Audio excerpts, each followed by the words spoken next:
Hello, my brave ethnographers. So here we are starting a second unit, unit number 2, and the first of the 4 modules that we're going to be exploring in this unit. Thank you all for your submissions. As I continue to review your assessments for the first unit, I first and foremost want to thank you for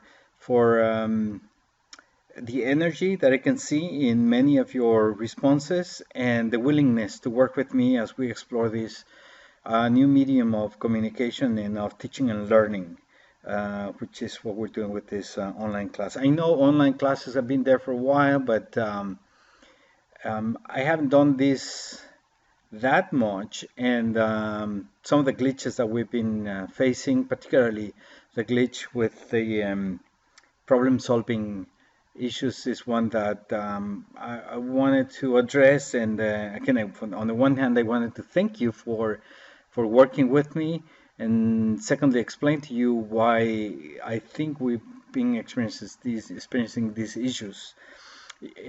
I want you to know that I'm developing this course as we go along. I mentioned this at the beginning of the semester, and this means that I'm basically one and a half week ahead of you, and that every time you put together a new course, it takes energy, it takes some planning, and you need to find the time to do that.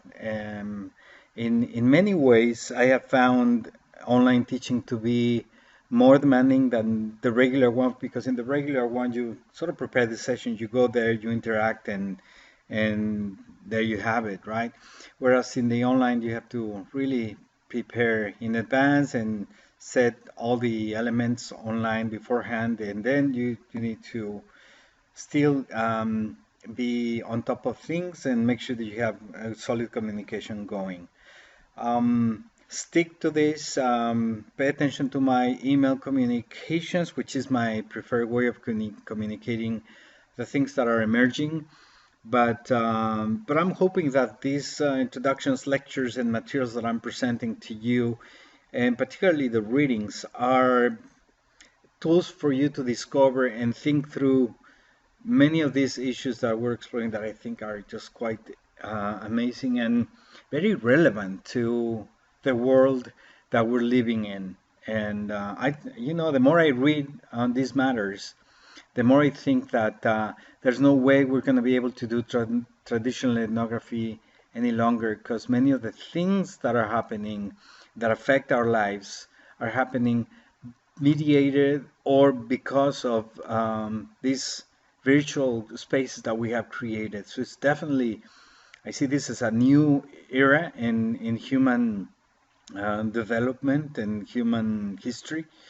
Some, as you might know already, some anthropologists are calling the phase that we're living in the Anthropocene, that it's a new stage in the life of the planet that is very much so driven by humans and by human presence, very much so in an intense way that wasn't there before.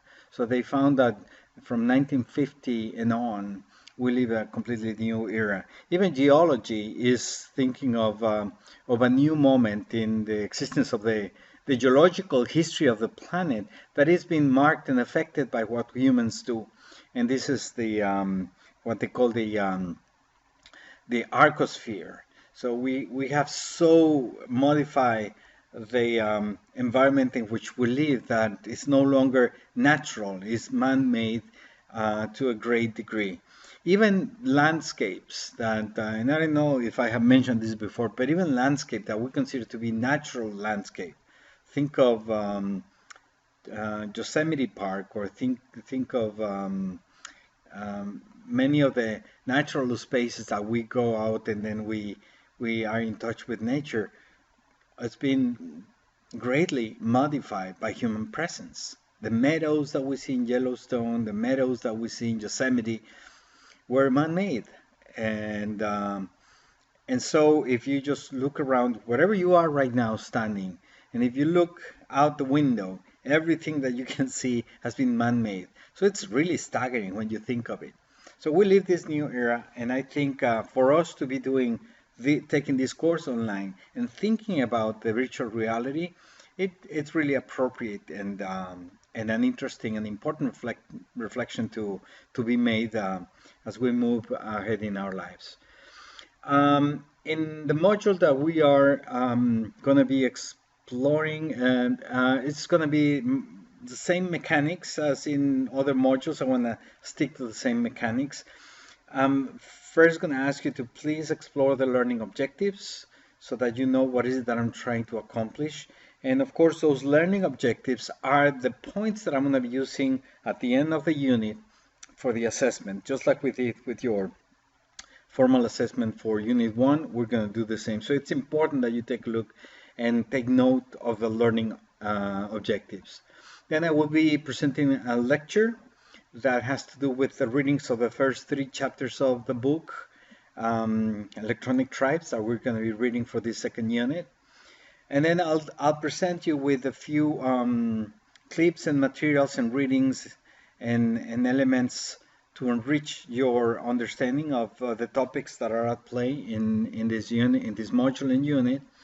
And then we're gonna run a small exercise of problem solving that, and this time it's gonna be an individual exercise on problem solving. I'll be asking you to explore one specific aspect of electronic tribes that it's noted in the readings that we have.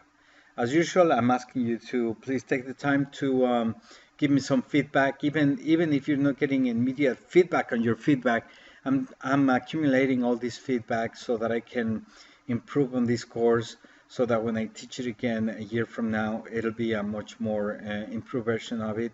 And on behalf of your future peers, I want to thank you for helping me making this course a little better. All right, that's my introduction to the module, and looking forward to virtually interacting with you. Take good care.